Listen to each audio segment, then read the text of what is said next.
कुलाब्यात राहताय किंवा Regal gateway परिसरात गाडी घेऊन फिरताय तर सावधान.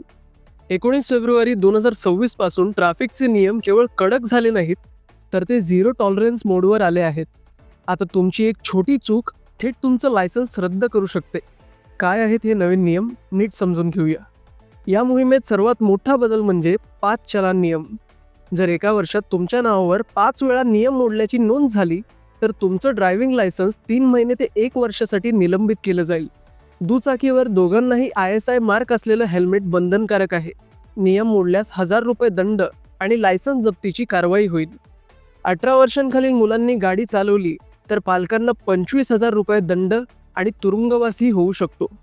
कुलाबा, कफ परेड आणि फोर्टमध्ये CCTVद्वारे 24 तास पाळत ठेवली जात आहे. मोबाईलवर बोलताना पकडले गेल्यास ₹5,000 तर ड्रिंक अँड ड्राईव्हसाठी ₹10,000 मोठा फटका बसेल. 19 फेब्रुवारी ही हाय सिक्युरिटी नंबर प्लेट बसवण्याची शेवटची संधी आहे. त्यानंतर विशेष मोहीम राबवून गाड्यांची तपासणी केली जाईल. कुलाबा ही आपली शान आहे, त्यामुळे इथली शिस्त पाळणं ही आपली जबाबदारी आहे.